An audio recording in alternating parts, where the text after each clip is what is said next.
Amani alikuwa mtoto mdogo sana, lakini tayari alikuwa amebeba huzuni kubwa kuliko umri wake, kwa sababu siku mama yake alipofariki, alijikuta kwenye huzuni nzito ya kukosa tumaini ukilinganisha na umri aliokuwa nao. Mama yake alikuwa kila kitu kwake. Alikuwa sauti ya faraja alipolia, alikuwa mikono ya usalama alipohisi hofu, na alikuwa tumaini pekee lililomfanya aamini kuwa hata siku mbaya zina mwisho. Lakini siku ile alipofunga macho kwa mara ya mwisho, Amani alibaki amesimama katikati ya dunia bila mahali pa kukimbilia. Baada ya mazishi, nyumba yao iligeuka kuwa ya kimya sana. Kimya kilichokuwa kizito kuliko kelele.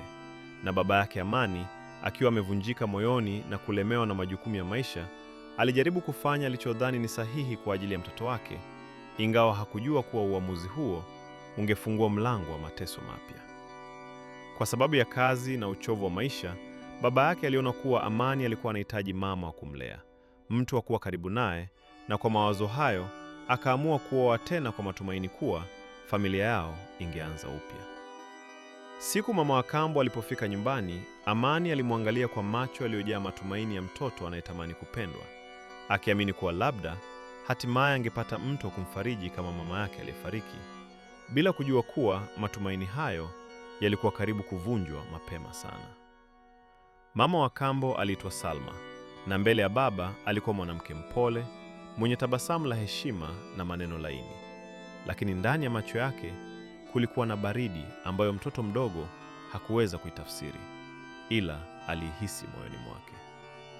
Haikuchukua muda mrefu kabla Amani kugundua kuwa maisha yake yalikuwa yanabadilika, kwa sababu maneno ya kwanza aliyosikia alipokosea jambo dogo yalikuwa makali kuliko alivyowahi kusikia tangu azaliwe, yakimkumbusha kuwa nyumba ile haikuwa tena mahali pa usalama. Kila siku Amani aliamshwa mapema kuliko wengine. Alipewa kazi nzito zisizoendana na umri wake, alifua nguo za watu wazima, alisafisha nyumba nzima peke yake, na mara nyingi alilala akiwa amechoka bila hata kusikia neno la shukrani. Chakula kilianza kuwa adhabu badala ya haki, maneno yakawa silaha, na kila alipojaribu kueleza uchovu au huzuni yake, alikabiliwa na dharau na vitisho vilivyomfanya ajifunze kunyamaza hata pale alipoumia zaidi. Mbele ya baba yake, Salma alionekana kuwa mama mwema anayejitahidi kumfundisha mtoto nidhamu. Na kwa sababu baba alikuwa anahangaika na kazi na maumivu yake mwenyewe, hakuwahi kuona kile kilichokuwa kinatokea nyuma ya pazia. Amani alikuwa akilala sakafuni, akilishikilia vazi la zamani la mama yake kama kumbukumbu ya mwisho ya upendo aliyowahi kuupata. Akilia kimya kimya ili asisikike, huku akiomba ndani ya moyo wake apate hata ndoto moja ambayo mama yake angerudi kumkumbatia. Ndipo usiku mmoja, wakati machozi yake yalikuwa bado hayajakauka, alihisi uwepo wa ajabu ndani ya chumba. Uwepo ambao haukuleta hofu, bali ulileta utulivu wa namna isiyoelezeka, kana kwamba maumivu yake yalikuwa yamesikika mahali fulani pasipoonekana.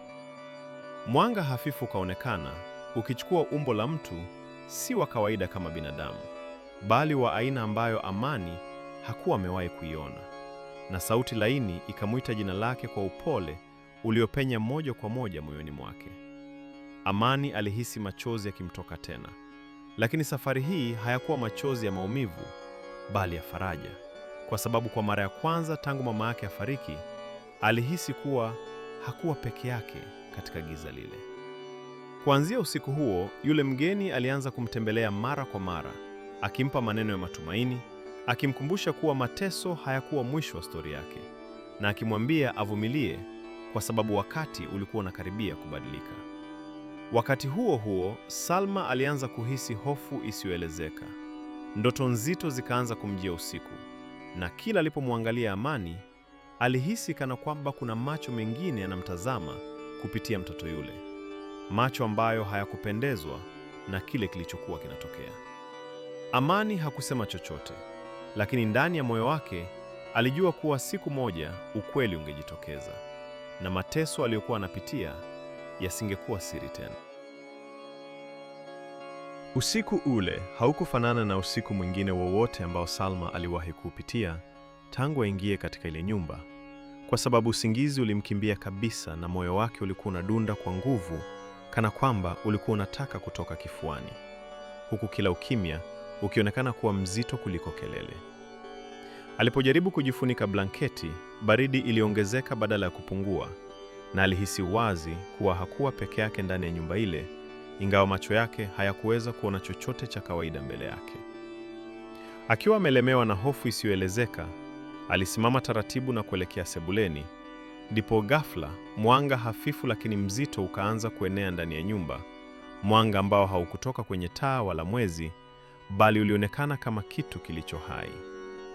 Sauti nzito ikasikika, ikilitaja jina lake kwa namna iliyopenya hadi ndani ya mifupa yake. Salma.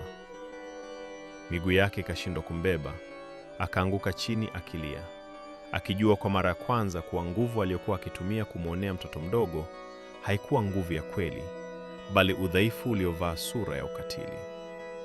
Sauti ile ikaendelea kuzungumza, ikimkumbusha kwa uzito kuwa hakuletwa katika maisha ya mtoto yule ili kuwa chanzo cha maumivu, bali alipewa nafasi ya kuwa kimbilio, nafasi ambayo aligeuza kuwa mateso kwa makusudi.